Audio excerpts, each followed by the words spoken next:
Selamat pagi anak-anak, bertemu kembali dengan Ibu Dia Arumsasi dalam pelajaran ekonomi. Kita akan belajar ekonomi di kelas 12 yang terkait dengan akuntansi. Judul pelajaran kita hari ini adalah akuntansi sebagai sistem informasi. Kompetensi dasar yang harus kalian miliki adalah yang pertama mendeskripsikan akuntansi sebagai sistem informasi dan yang kedua adalah menyajikan akuntansi sebagai sistem informasi. Kata kuncinya adalah sistem informasi, prinsip dasar akuntansi, pemakai informasi akuntansi, dan etika profesi akuntansi. Untuk etika profesi akuntansi akan kita pelajari dalam video pembelajaran yang selanjutnya atau pertemuan selanjutnya. Nah, jadi kita akan melakukan pembatasan terlebih dahulu. Nah, akuntansi sebagai sistem informasi, setidaknya ada 6 hal penting yang kita pelajari. Yang pertama mengenai definisinya, pemakainya, prinsip dan konsep dasar, bidang akuntansi, potensi akuntansi, dan etika profesi akuntan itu sendiri. Di materi ini atau di pertemuan ini kita akan belajar definisi, pemakai informasi akuntansi, prinsip dan konsep dasar akuntansi terlebih dahulu.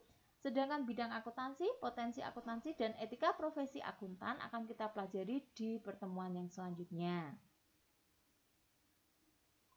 Pengertian akuntansi. Jadi ada sejarahnya, ya. Pada dasarnya, akuntansi berkembang dari sistem tata buku berpasangan, double entry system yang pertama kali diperkenalkan di Italia pada tahun 1494. Jadi, ya, kalau kita mengenal atau pernah mendengar ada tata buku, ya. Apa ya nanti bedanya dengan akuntansi, ya? Tapi kalau kita melihat dari sejarahnya sepertinya berkorelasi, ya kan? Karena di sini akuntansi berkembang dari sistem tata buku berpasangan, double entry system. Nah, double entry system itu sendiri nanti terkait dengan debit dan kredit yang sering kita pelajari nanti dalam akuntansi.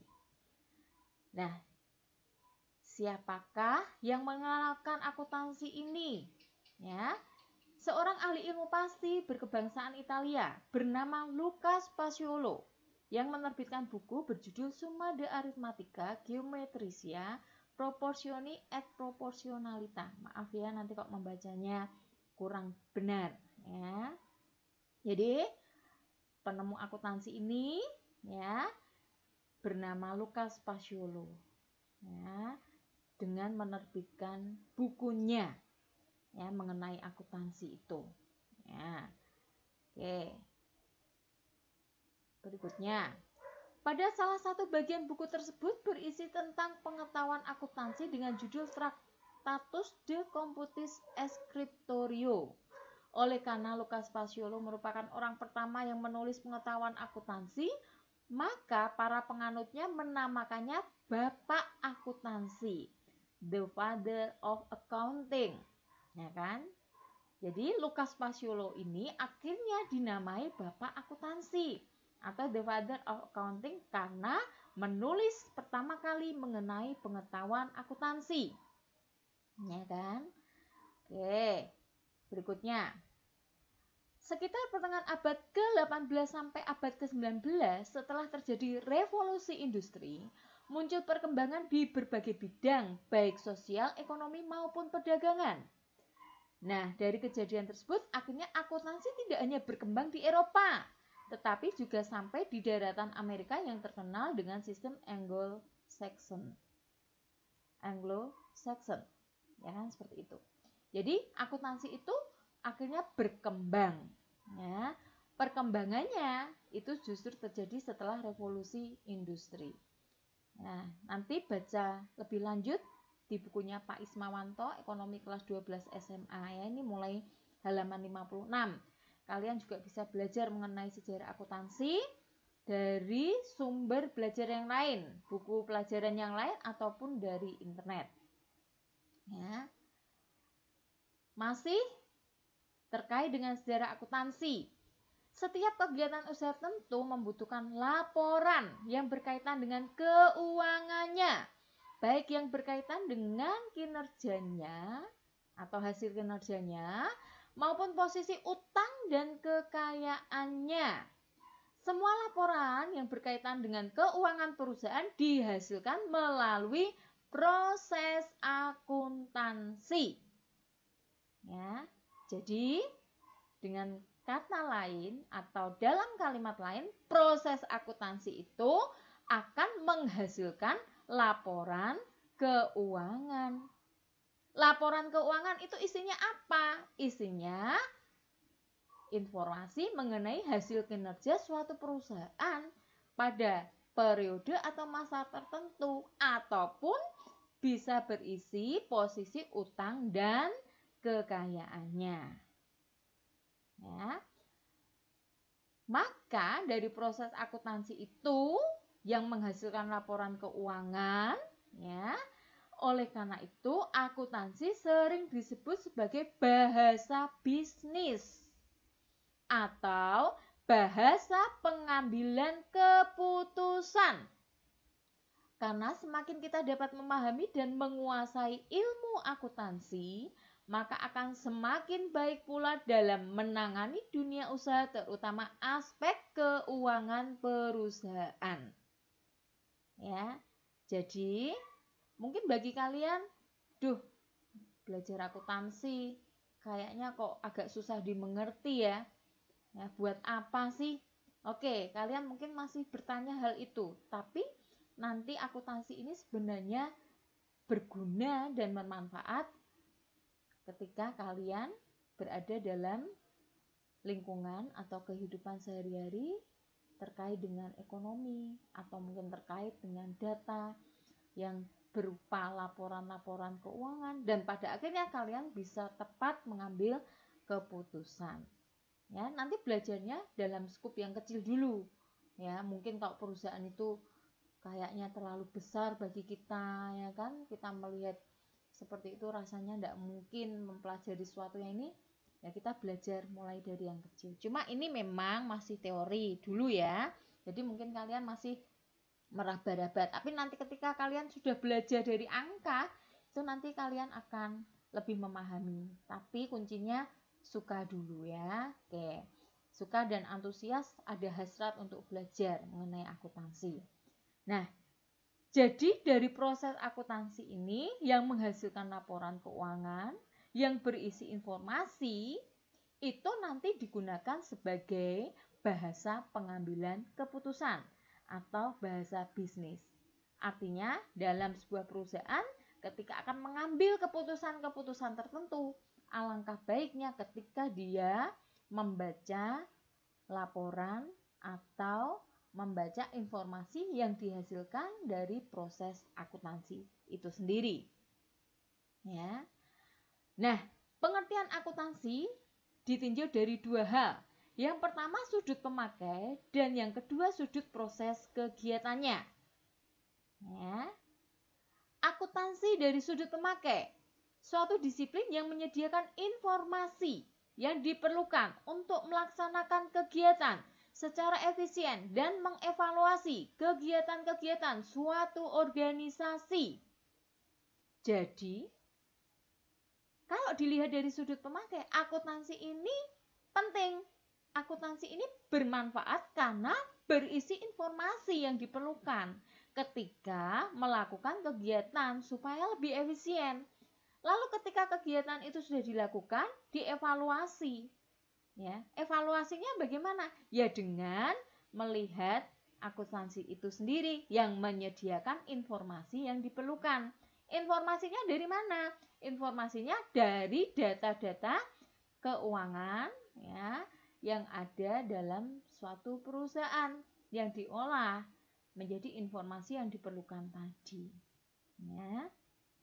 Kemudian dari sudut pemakai ini bermanfaat untuk satu, membuat perencanaan yang efektif, pengawasan, dalam ini pengawasan perusahaan ya, dan pengambilan keputusan oleh manajemen.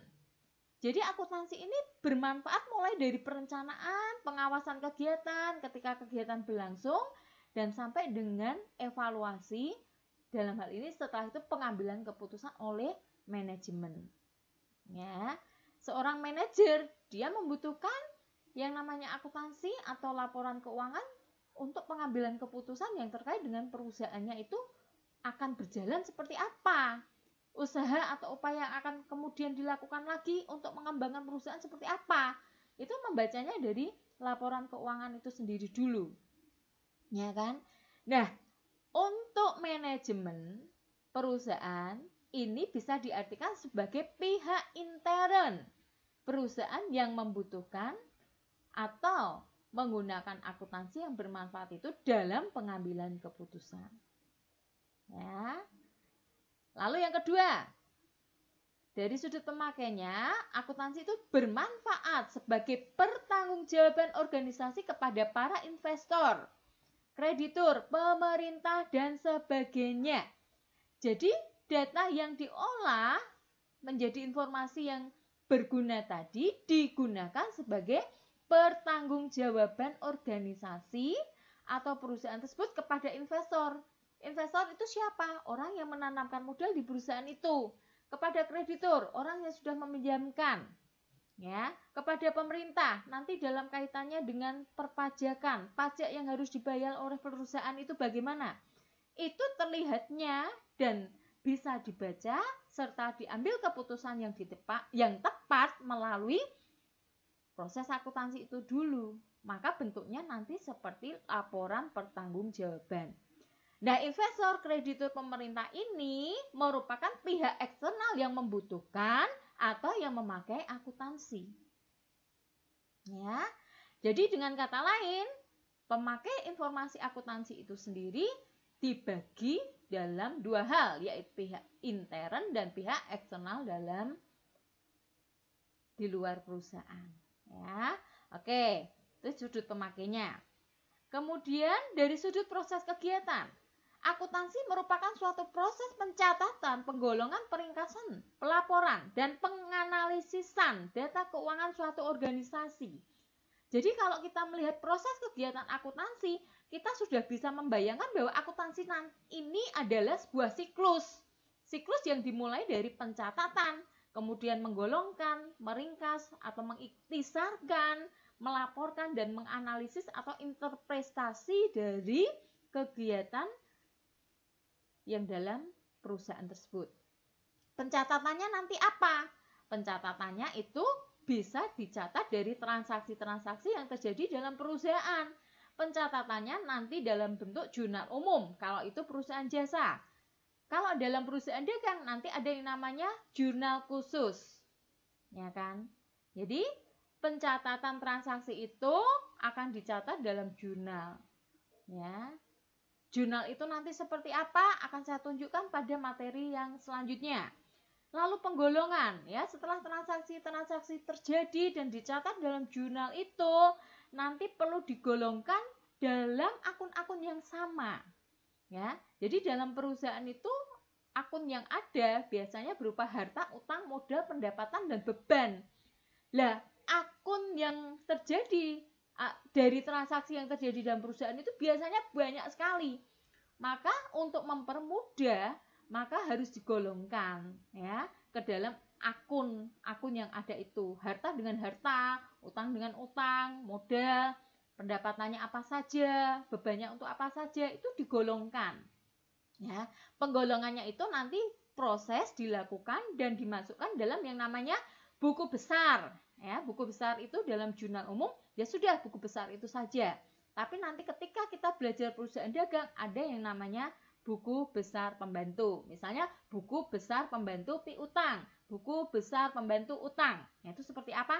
Nanti di semester 2. Ya kan? Oke. Dah, jangan banyak-banyak dulu ya. Jadi seperti kalau kita minum tuh sedikit-sedikit. Nanti kalau terlalu banyak sudah langsung blenger ya. Kemudian ada peringkasan, pengiktisaran ya. Dari buku besar itu nanti membuat yang namanya kita bisa lihat sampai kepada worksheet, kertas kerja 10 kolom atau yang namanya neraca lajur. Ya kan? Tapi sebelum membuat neraca lajur atau 10 kolom tadi, kita masuk step yang namanya membuat ayat jurnal penyesuaian. Nah, itu seperti itu. Oh, tadi ada jurnal umum. Nah, sekarang kok ada ayat jurnal penyesuaian? Yaitu besok, ya kan? Nah, setelah sampai di sana ya tahap pengiktisaran ini, baru ada tahap pelaporan. laporan yang menjadi produk itu nanti bisa berupa laporan rugi laba, perubahan modal, dan neraca. Ya, nah ini nanti akan dipelajari di pertemuan yang selanjutnya. Ya, jadi dari laporan itu kemudian kita bisa menganalisis data keuangan suatu organisasi. Ya, sehingga kita menjadi tahu bahwa organisasi itu sehat atau enggak sehat ya. Lalu keputusan apa yang harus diambil dari setelah membaca laporan keuangan yang berisi informasi itu. Ya, jadi perhatikan dari proses kegiatannya. Sekali lagi, akuntansi merupakan proses pencatatan, penggolongan, peringkasan, pelaporan, dan penganalisisan data keuangan suatu organisasi. Maka nanti dalam KD selanjutnya, di video pelajaran selanjutnya, itu nanti kita akan belajar lebih lanjut mengenai siklus akuntansi. Ya. Kemudian, sudut proses kegiatannya ya dilalui dengan yang pertama, mengidentifikasikan data yang berkaitan dengan pengambilan keputusan, baik data yang berasal dari intern perusahaan maupun data yang berasal dari ekstern perusahaan. Identifikasi data sebagai langkah yang pertama. Tadi paling tidak datanya berasal dari transaksi-transaksi yang terjadi dalam perusahaan. Tuh ya. Lalu yang kedua, memproses atau menganalisis data yang relevan. Jadi dari data-data itu kemudian dianalisis ya atau diproses. Tadi kita sudah tahu kalau data hanya angka tanpa diproses, dianalisis ya sudah hanya menjadi angka-angka saja. Tapi ketika dianalisis, diproses itu bisa menghasilkan informasi yang berguna bagi para pemakainya. Ya, pemakainya tadi sekali lagi ada pihak intern dan pihak ekstern. Dan yang ketiga, prosesnya adalah mengubah data menjadi informasi yang dapat digunakan untuk pengambilan keputusan. Ya, keputusan tadi untuk intern dan ekstern. Misalnya di sini untuk pengembangan usaha, perluasan usaha, penambahan investasi dan sebagainya. Ya, misalnya nih, kalian mau bikin yang namanya sekarang kekinian ya, kafe ya, kafenya terkait dengan kopi ya. Target atau segmen pasarnya adalah anak-anak muda yang suka nongkrong. Itu sebelum Covid ya. Oke, nah ketika akan mengembangkan usaha ini kalian akan berpikir, kira-kira harta yang dipunyai berapa ya? Loh, kok nggak cukup? Oh, berarti nanti harus utang. Utangnya berapa ya? Kepada siapa? Bank dan sebagainya. Lalu nanti jika lo membayar gaji pegawai bagaimana ya? Atau karyawannya. Kemudian nanti harus menyiapkan dulu ya, mau kontrak atau milik sendiri. Kemudian perlengkapan peralatan yang ada di kafe itu kan harus disiapkan. Itu nanti seperti apa, ya kan? Itu termasuk ada hitungan, ada uangnya. Nah, data-data itu kita olah menjadi informasi sampai nanti kita bisa betul-betul merealisasikan. Itu tadi yang namanya perencanaan. Akuntansi yang bermanfaat dalam perencanaan sudah mulai menghitung. Nanti ketika sudah mulai berjalan ya kan, yang beli berapa, satu hari berapa gelas dan sebagainya, nanti berapa pemasukannya per hari, nanti digunakan untuk bayar biaya-biaya yang ada, kira-kira labanya berapa ya, misalnya seperti itu. Nah itu nanti setelah ada data lagi, kemudian diolah lagi menjadi informasi, akan berguna untuk pengambilan keputusan. Misalnya, oh kok ternyata keren ya ini ya, banyak ini ya animo masyarakat ya yang beli banyak sehingga keuntungannya cukup banyak. Nah dia akan berpikir kira-kira tak kembangkan bagaimana ya, apakah harus buka cabang di tempat lain atau bagaimana. Nah itu jadi dari proses kegiatan yang dilakukan mulai dari pencatatan ya, identifikasi, pengolahan data menjadi informasi ini menjadi bahan yang penting pada akhirnya untuk menghasilkan sebuah informasi dari bentuk laporan keuangan itu untuk mengambil keputusan bagi pengembangan dan perluasan usaha. Bisa saja misalnya dari laporan itu memberikan informasi bahwa kok ternyata rugi ya. Nah itu kan nanti keputusannya berbeda, keputusannya duh piye ya, gimana ini? Oh berarti mungkin apa karyawannya yang dikurangi ya, nah, seperti itu. Atau mungkin suatu saat ya akhirnya karena memang nggak masuk sama sekali ya dijual ya kan. Apalagi di masa Covid seperti ini ya, Saya pernah membaca atau melihat itu beberapa kafe-kafe itu menjual asetnya seperti misalnya bangku, meja dan sebagainya. Ya sebenarnya dia bisa mengambil keputusan seperti itu karena apa? Karena sebenarnya ada informasi yang diperoleh dari proses akuntansi tanpa dia menyadari dia melakukan itu loh sebenarnya, ya. Karena apa? Karena dia lihat data-datanya, kok nggak ada yang beli hari ini, hanya sekian pemasukannya, kok mengeluarkan uangnya masih banyak, waduh sudah tekor ini ya, rugi, ya sudah tutup saja. Nah itu yang namanya proses pengambilan keputusan. Maka balik tadi bahwa akuntansi itu merupakan bahasa bisnis, bahasa pengambilan keputusan. Nah di sini mungkin kita belajar itu masih selapis, tipis, belum banyak, tapi kita harus menekankan, wah ternyata belajar akuntansi itu penting bagi saya, paling tidak sebagai modal untuk besok ketika mungkin saya berwirausaha, paling tidak seperti itu ya. Semangat ya. Oke, nah sekarang akuntansi itu ya menurut American Accounting Association atau 3A ya. Jadi ini merupakan lembaga yang paling bertanggung jawab dalam pengembangan akuntansi di Amerika Serikat. Kalian tadi lihat atau ingat lagi di slide yang awal bahwa dari revolusi industri ketika akuntansi berkembang dari Eropa dia ke Amerika Serikat menjadi Anglo-Saxon tadi. Nah, di sini akhirnya muncul sebuah lembaga yang bertanggung jawab dalam pengembangan akuntansi di Amerika Serikat. Apa fungsi dari lembaga ini? The American Accounting Association promotes accounting education, research, and practice. Founded in 1919 as the American Association of University Instructors in Accounting. Its present name was adopted in 1936. Ya. The association is a voluntary group of person interested in accounting, education, and research. Jadi dari ini saja kita melihat bahwa lembaga ini ya mempromosikan akuntansi itu dalam hal pendidikannya, penelitian dan latihannya. Ya. Jadi lembaga ini merupakan grup voluntary atau sukarelawan ya pada waktu itu yang dia tertarik di bidang pendidikan akuntansi dan penelitian. Jadi sumbernya ini dari Wikipedia. Nanti kalian baca sendiri lagi. Jadi ini mulai yang dari Amerika ya, yang namanya American Accounting Association. Jadi mulai dari lembaga yang paling bertanggung jawab dalam pengembangan akuntansi di Amerika Serikat.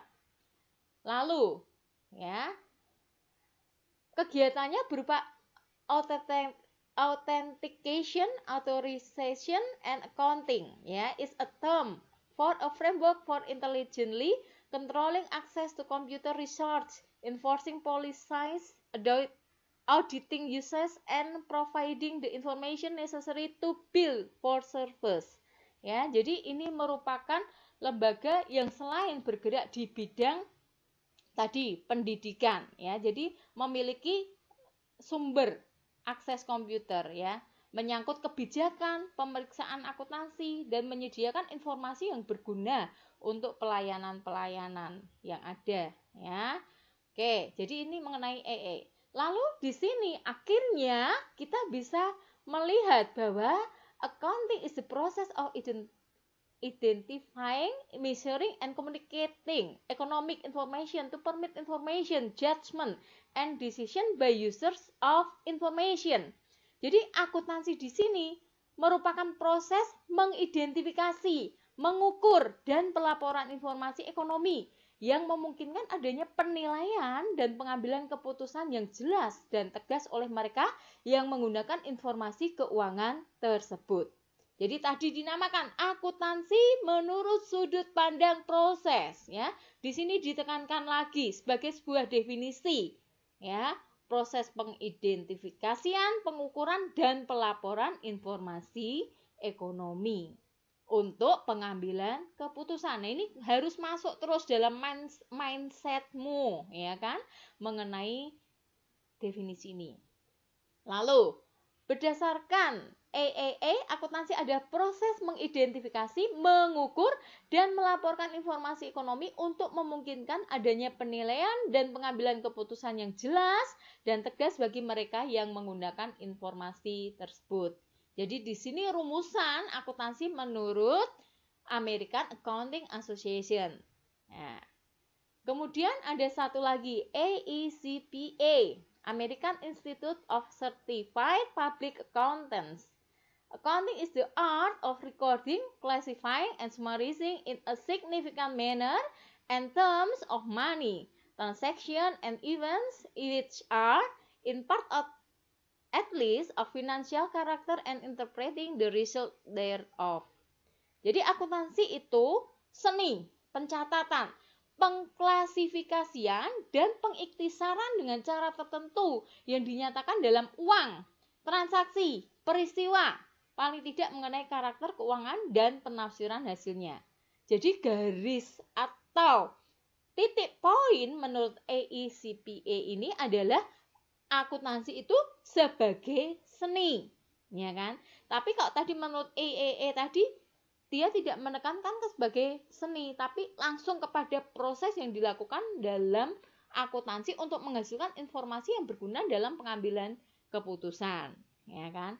Walaupun sebenarnya nanti endingnya akuntansi itu tujuannya sama, yaitu apa? Untuk proses pengambilan keputusan. Tapi di sini dikemukakan supaya kalian bisa melihat dari sejarah akuntansi itu sendiri sekaligus perbedaan akuntansi menurut konsep AAA dan menurut AECPA, ya kan, seperti itu. Nanti baca lagi buku sumbernya, ya. Jadi di sini menurut AECPA, accounting atau akuntansi sebagai balas jasa yang berfungsi untuk menghasilkan informasi yang bersifat angka, terutama tentang finansial dari suatu entitas ekonomi yang dimaksudkan untuk dapat berguna sebelum pengambilan keputusan ekonomi dalam menentukan pilihan yang dianggap memiliki dasar yang kuat dibandingkan jika mengambil pilihan yang lain. Jadi sama, ya kan? Sama, yaitu untuk mengambil keputusan. Informasi untuk mengambil keputusan. Informasinya berisi apa? Informasi berisi angka. Angkanya tentang apa? Finansial, keuangan, ya kan? Nah, jadi sebenarnya kita melihat bahwa perusahaan itu kadangkala ketika akan memilih atau memutuskan sesuatu sebenarnya ada alternatif. Pilihannya namanya pilihan, otomatis gak satu saja. Tapi untuk memilih yang tepat itu diperlukan proses. Nah, akuntansi ini membantu ketika orang atau perusahaan memilih secara tepat karena sudah mempelajari dari data yang ada yang diolah menjadi informasi. Jadi setiap orang yang sebenarnya mengambil keputusan berdasarkan data itu harapannya biasanya akan lebih akurat daripada yang hanya memutuskan sekedar memutuskan, ya. Jadi dunia bisnis atau usaha yang dilakukan itu nggak main-main. Setiap keputusannya akan memberi dampak. Dampaknya pada apa? Dampak pada kelangsungan hidup perusahaan itu. Bahkan sudah dampak pada laba dan rugi. Sehingga keputusannya harus tepat, nggak boleh ngawur. Semuanya harus bersumber dari data yang akurat, yang berisi tadi setelah diolah menjadi informasi. Ya. Nah, sekarang kita masuk di poinnya sesuai judul mapel yang ada atau kode video pembelajaran saat ini, yaitu akuntansi sebagai sistem informasi.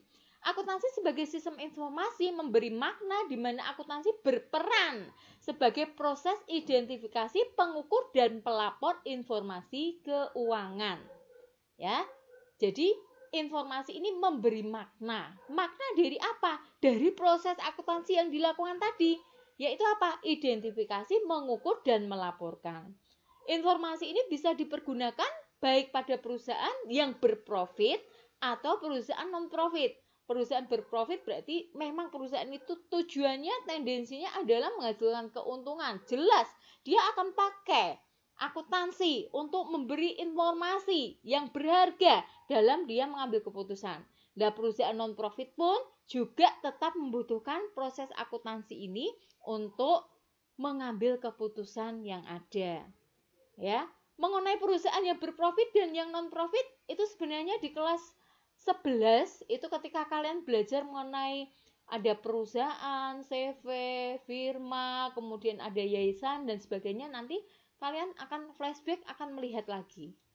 Ya, jadi perusahaan-perusahaan itu akan tetap membutuhkan yang namanya informasi untuk pengambilan keputusan.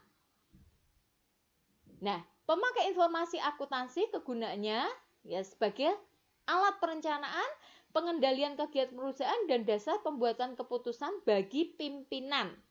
Ya, atau tadi manajemen atau manajer. Lalu yang kedua sebagai laporan yang dapat dipertanggungjawabkan kepada pihak di luar perusahaan. Misalnya tadi sekali lagi investor, kreditur, pemerintah, karyawan dan sebagainya. Jadi yang pertama ini adalah pemakai sebagai pihak intern, yang kedua adalah pemakai sebagai pihak ekstern. Ya. Nah, ini skemanya. Jadi pemakai informasi akuntansi berupa pihak intern atau pimpinan perusahaan atau manajer, yang kedua pihak ekstern seperti yang sudah saya sebutkan tadi. Nah, sekarang pihak intern atau pimpinan perusahaan atau manajer akuntansi ini bergunanya bagaimana?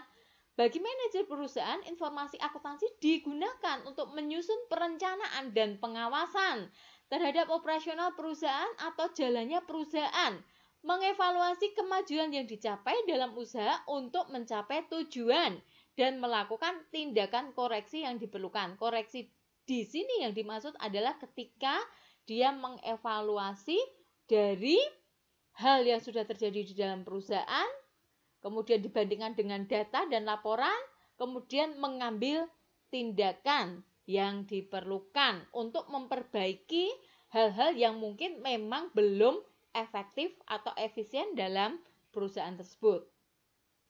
Ya.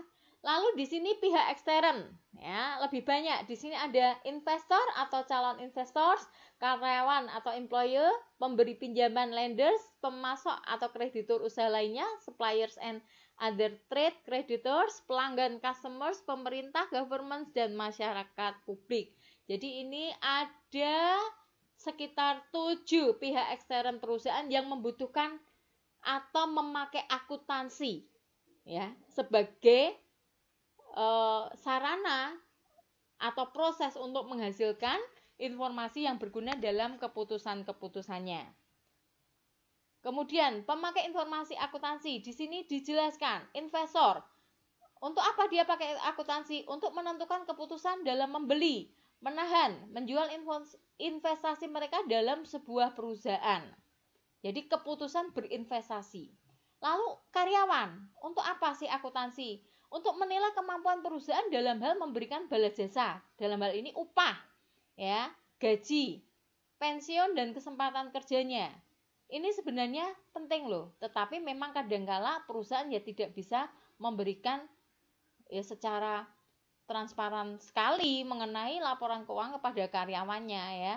Nah, di sini memang jarang sekali terjadi sehingga kadangkala karyawan ya kurang mengerti kondisi perusahaan itu seperti apa, sehingga mungkin bisa saja yang terjadi adalah ya karyawan hanya menuntut, atau bisa saja karyawan katakanlah komplain ya seperti itu, atau mungkin karena tidak tahu mengenai kondisi perusahaan, tahu-tahu ya mengalami PHK seperti itu ya, karena memang perusahaannya sudah tidak bisa menghasilkan apa-apa ya, sudah rugi terus seperti itu ya.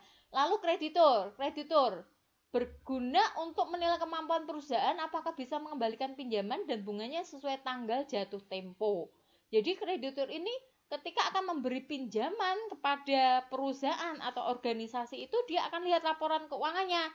Dari laporan keuangan itu kreditur tahu informasinya, wah ini kayaknya perusahaannya udah ini nih kembang kempis, atau katakanlah dari laporan laba ruginya nanti kayaknya mengkhawatirkan dia bisa mengembalikan pinjaman atau tidak ya. Akhirnya keputusannya apa? Tidak usah memberi pinjaman kepada perusahaan ini.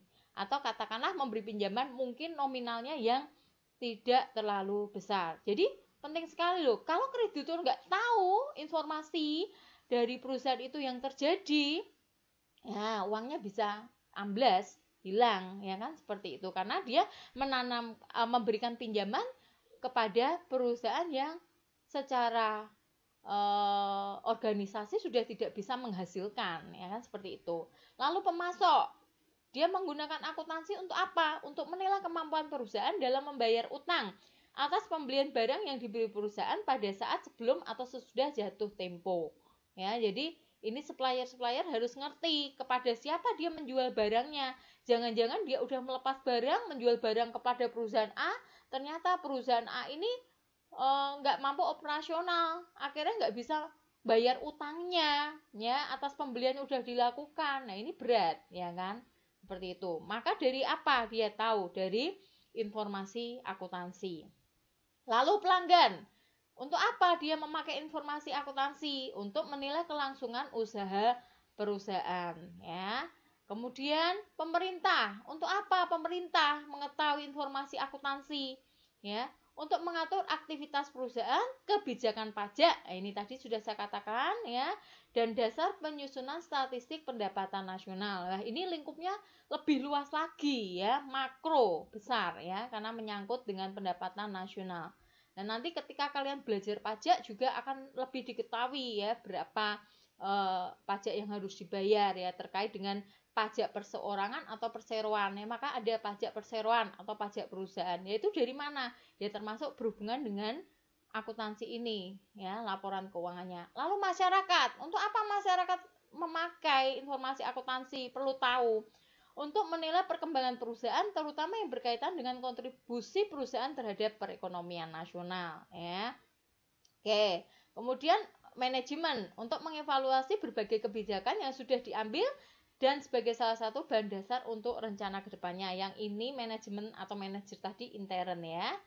Nah, kemudian setelah kita tahu para pemakai informasi akuntansi, nah, informasi akuntansi tadi berasal dari apa? Kita ingat, ya, informasi akuntansi itu berasal dari identifikasi data yang diolah secara relevan, sehingga dia menghasilkan sebuah laporan yang bisa dipertanggungjawabkan dan bisa digunakan sebagai pengambilan keputusan.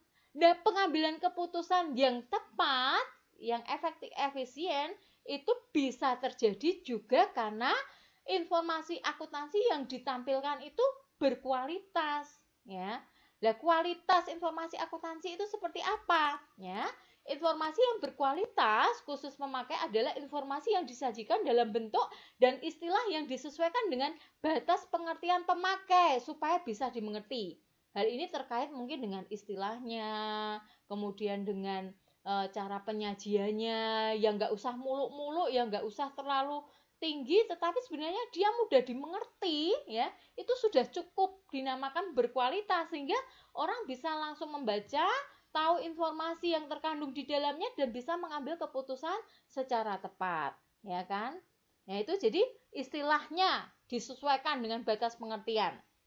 Lalu berikutnya, namun pihak pemakai pun diharapkan punya pengetahuan yang cukup tentang proses akuntansi keuangan, istilah teknis dalam laporan keuangan, dan aktivitas ekonomi dalam perusahaan. Jadi di sini sebenarnya ada dua hal yang saling terkait. Sebagai orang atau sebagai pihak yang memberikan informasi akuntansi, diharapkan mampu menyajikan laporan yang dapat dimengerti. Tetapi sebagai pihak pemakai juga harus belajar mengenai proses akuntansi itu sendiri, lalu istilah-istilah dan aktivitas ekonominya. Maka akuntansi perlu dipelajari, ya, juga di dalam level SMA kelas 12 ini, supaya kita nanti ketika melihat hal seperti ini kita tahu, ya kan?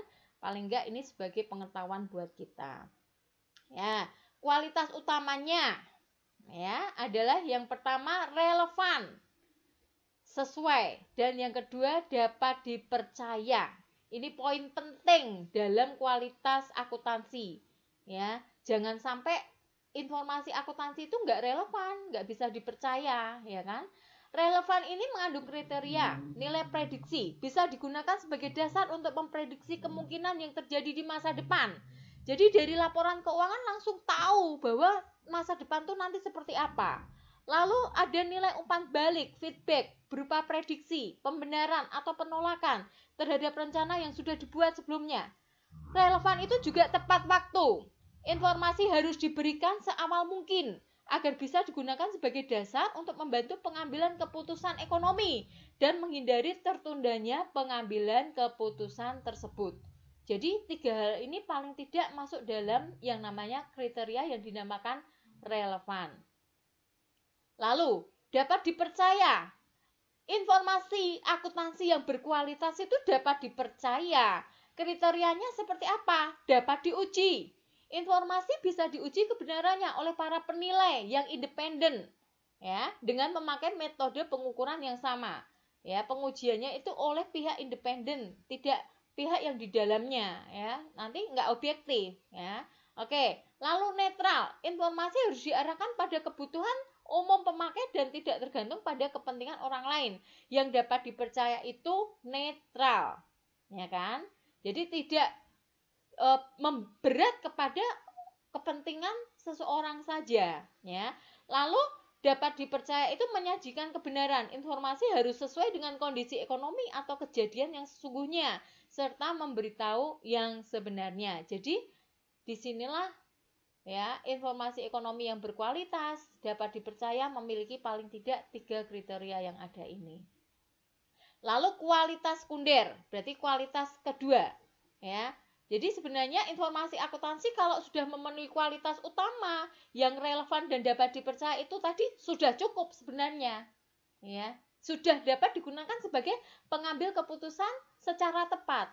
Tetapi ketika informasi akuntansi ini memiliki kualitas sekunder atau kualitas yang berikutnya, wah, alangkah baiknya. Kualitas sekunder seperti apa? Memiliki daya banding. Informasi dapat dibandingkan dengan laporan keuangan lainnya dalam periode yang sama, perusahaan lainnya. Jadi misalnya antar perusahaan itu bisa saja dibandingkan sehingga tahu, oh, perusahaan itu kenapa ya kok bisa labanya bisa seperti ini, sedangkan tempat kita kok belum maksimal ya, itu bisa dibandingkan, ya. Kemudian pembandingan itu bisa saja dengan perusahaan lain ataupun dibandingkan dalam waktu atau periode tertentu. Misalnya laporan keuangan ya diperbandingkan 2 atau 3 tahun sebelumnya. Itu memiliki daya banding, ya kan? Maka saya ingat sekali dulu pada waktu saya bikin skripsi itu, ya, saya meneliti mengenai koperasi pegawai Telkom di Semarang. Itu waktu itu saya mengajukan perbandingan selama 3 tahun, ya, tetapi dosbing saya itu mintanya pembandingnya 5 tahun, ya. Wah, luar biasa itu, ya, melihat laporan keuangan yang sekian tahun itu untuk sesuatu data yang akurat mengenai perkembangan dari koperasi pegawai Telkom itu, ya. Pada waktu beberapa memiliki unit usaha, jadi tiap unitnya diperbandingkan juga bagaimana kenaikan atau penurunannya, kendala dan sebagainya. Itu luar biasa, ya, kualitas sekunder. Lalu konsistensi, ya. Jadi kualitas berikutnya konsisten, tercapainya daya banding antar periode dalam satu perusahaan dengan menerapkan akuntansi yang sama dari waktu ke waktu. Nah, ini daya bandingnya terkait dengan konsistensi. Jadi diterapkannya terus-menerus menggunakan pola yang sama, ya. Kemudian cukup berarti tuntutan prinsip akuntansi bisa diabaikan selama tidak menyebabkan kesalahan laporan yang memengaruhi pengambilan keputusan atau laporan penilaian pembaca laporan tersebut. Jadi kualitasnya yang sekunder, ya, yang sebenarnya jika ada itu sangat baik, yaitu daya banding, konsistensi dan cukup berarti, ya. Jadi apakah karakteristik kualitas informasi akuntansi itu sendiri, ya? Jadi karakteristik kualitas informasi akuntansi merupakan ciri khas, ya, yang membuat informasi akuntansi berguna bagi pengguna atau pemakai informasi tersebut, ya. Itu mengenai karakteristiknya. Jadi ini kalau kita ringkas, ya, karakteristiknya: 1, dapat dipahami, understandability, relevance, materialitas, materiality, keandalan, reliability, penyajian jujur, faithful presentation, ya. Lalu substansi, yang mengungguli bentuk, substance over form, netralitas, neutrality, pertimbangan sehat, prudence, ya, kelengkapan, completeness, dapat dibandingkan, comparability. Jadi ini ciri khas yang harus ada. Bagaimana kualitas informasi akuntansi atau karakteristik atau ciri khas dari informasi akuntansi yang berkualitas itu seperti apa, ya. Kalau ini secara umum langsung dijadikan satu, tapi kalau yang tadi dibedakan dua, yaitu kualitas utama dan yang berikutnya adalah kualitas sekunder, ya. Kalau ini langsung menjadi satu, ya. Oke, nanti kalian bisa melihatnya lagi di dalam sumber belajar yang lain, buku ataupun internet, ya. Nih, yang pertama, ya, dapat dipahami. Artinya laporan keuangan dapat dengan mudah segera dipahami para pemakai. Dibaca langsung orang tuh ngerti. Oh, maksudnya seperti ini. Ya, ini namanya dapat dipahami, ya. Bagus. Lalu relevan, ya. Laporan keuangan harus sesuai dengan tujuannya, ya. Lalu materiality. Artinya suatu laporan atau fakta dipandang material. Kalau kelalaian untuk mencantumkan atau kesalahan dalam mencatat informasi dapat mempengaruhi keputusan ekonomi pemakai dengan analisa keadaan lain sebagai bahan pertimbangan atau pelengkap. Keandalan, reliability. Artinya informasi laporan keuangan harus bebas dari pengertian yang menyesatkan, kesalahan material, dan dapat diandalkan pemakainya sebagai penyajian yang tulus dan jujur. Mengandung faithful representation, ya. Kemudian masuk di sini penyajian jujur atau faithful representation itu sendiri artinya informasi akuntansi harus menggambarkan dengan jujur transaksi serta peristiwa lainnya yang seharusnya disajikan atau yang secara wajar dapat diharapkan untuk disajikan, ya. Jadi di sini penyajian yang jujur akan membuat keputusan juga baik, ya kan. Jadi penyajian yang jujur ini dia akan meminimalkan atau meniadakan yang namanya manipulasi.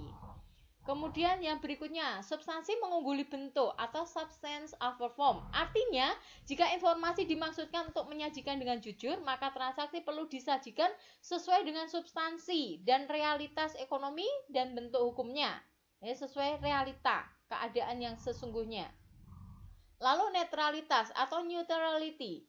Artinya informasi akuntansi harus diarahkan pada kebutuhan umum pemakai, netral, dan tidak bergantung pada kebutuhan dan keinginan pihak tertentu. Ya, jadi tidak berat pada kepentingan atau pihak tertentu, ya sudah netral, dipakai secara umum untuk kebutuhan para pemakainya. Lalu yang berikutnya, pertimbangan sehat, prudence. Artinya apa? Informasi yang disajikan mengandung unsur kehati-hatian pada saat melakukan perkiraan dalam kondisi ketidakpastian.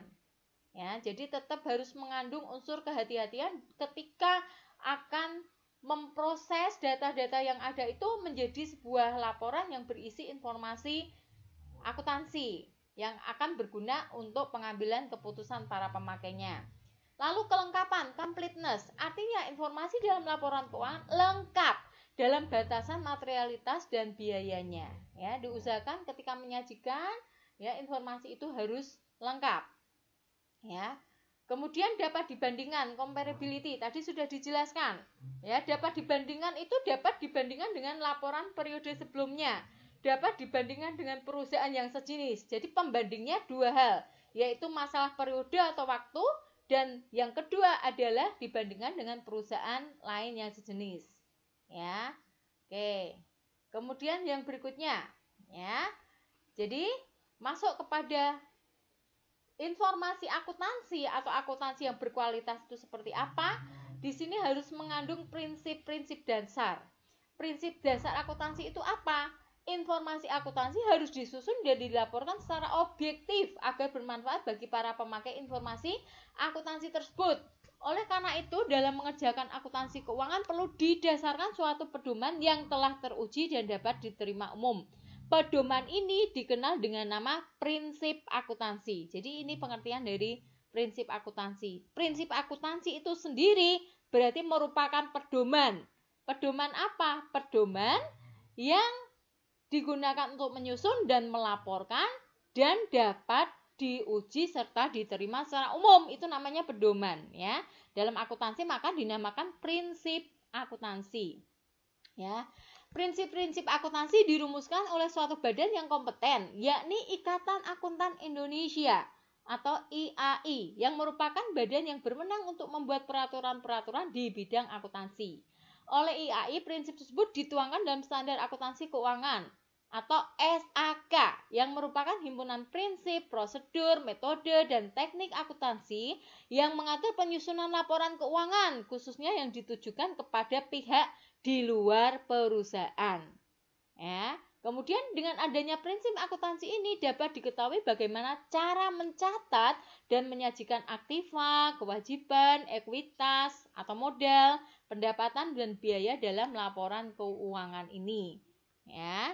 Jadi seorang yang akan menyusun laporan keuangan, ya di sini ada standarnya. Ya, standarnya tertuang dalam apa? Standar Akuntansi Keuangan atau SAK. Isinya prinsip, prosedur, metode, teknik akuntansi untuk mengatur penyusunan laporan keuangan. Ya. Oke. Prinsip akuntansi itu menyangkut konservatif, konsistensi, cukup berarti, lengkap, dapat dimengerti, dan objektif. Ya, sekarang perhatikan. Konservatif artinya perusahaan data memilih salah satu metode dan prosedur akuntansi. Misalnya untuk aktiva akan dipilih satu nilai yang paling rendah, dan sebaliknya untuk nilai utang yang mempunyai alternatif dalam menentukannya akan dinilai yang paling besar. Ini perusahaan dapat, maaf salah ketik di sana ya. Perusahaan dapat memilih salah satu metode, ya. Kemudian prinsip konsistensi. Setiap perusahaan diharuskan untuk menetapkan prinsip, konsep, dan metode akuntansi yang sama dari satu periode ke periode berikutnya.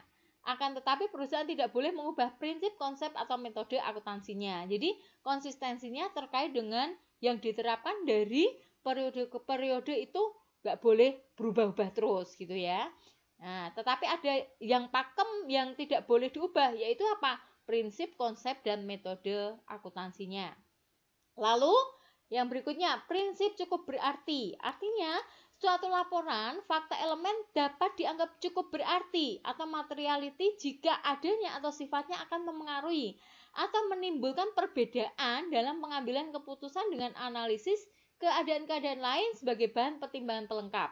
Jadi sebenarnya itu tadi kita sudah belajar ada pilihan-pilihan dalam pengambilan keputusan, ya. Otomatis di sini termasuk cukup berarti ya, karena di sini ada perbedaan, tetapi di sini digunakan sebagai bahan pertimbangan atau pelengkap dalam mengambil keputusan ya. Kemudian yang berikutnya prinsip lengkap. Prinsip ini menuntut bahwa laporan keuangan, catatan atau bahan keterangan yang ada hubungannya dengan laporan keuangan dan yang penting bagi para pemakai laporan keuangan harus diinformasikan secara lengkap, tidak ada yang disembunyikan. Jadi akuntansi itu disampaikan, disajikan laporan keuangannya lengkap. Ya. Berikutnya, prinsip dapat dimengerti atau understandability, ya. Data dan informasi yang penting yang tercantum dalam laporan keuangan harus diungkapkan sejelas-jelasnya agar para pemakai laporan keuangan dapat mengerti dengan jelas. Ya, jadi disinilah tadi ya perlu adanya seni mengkomunikasikan untuk menyajikan laporan keuangan itu supaya setiap pemakainya itu bisa mengerti, gampang mengerti ya. Jadi laporan keuangan itu dapat dimengerti. Membaca gitu saja oh bisa mengerti. Apalagi kalau dijelaskan ya, itu akan semakin mengerti. Lalu objektif. Artinya kemanfaat laporan keuangan ditentukan oleh objektivitas dengan dibuktikan kebenaran data tersebut. Jadi data yang disajikan dalam laporan sebagai informasi tadi benar ya, mengandung kebenaran, objektif.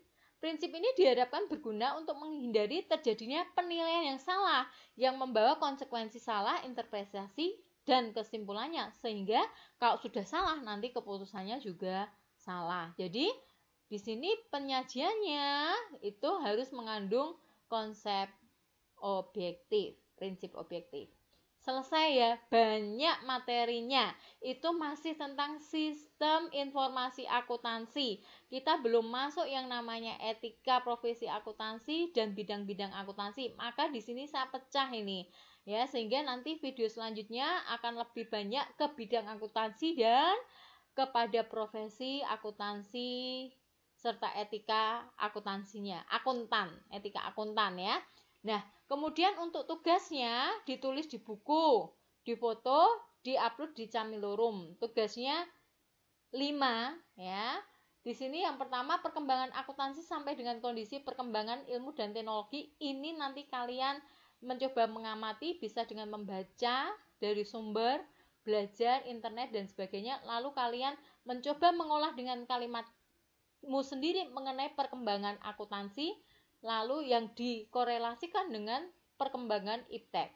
Lalu yang kedua, bedakan definisi akuntansi dari sudut pemakai dan dari sudut prosesnya. Nah, tadi sudah ada.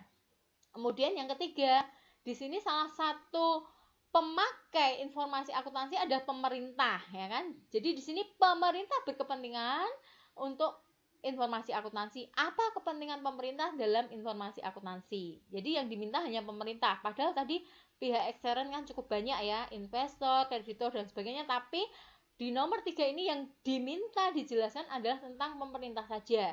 Lalu yang keempat, siapa pemberi pinjaman dalam pemakai informasi akuntansi?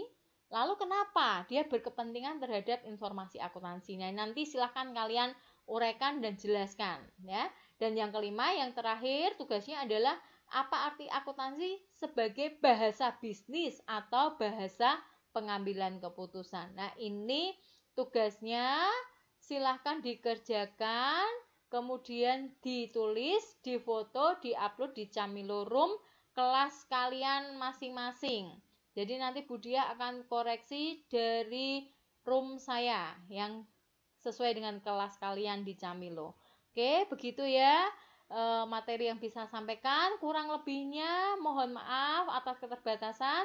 Semoga materinya ini berguna dan tetap lebih memberi pencerahan atau kejelasan daripada kalian hanya membaca PowerPoint yang hanya slide-slide yang mungkin agak susah dimengerti, karena Budia tahu banget bahwa akuntansi ini memang sesuatu yang baru bagi kalian. Maka di awal untuk hal yang terkait dengan pemahaman silahkan ini kalian pahami melalui video yang coba saya buat dengan keterbatasannya, sambil kalian memperdalam dari buku sumber yang ada, dari internet yang ada.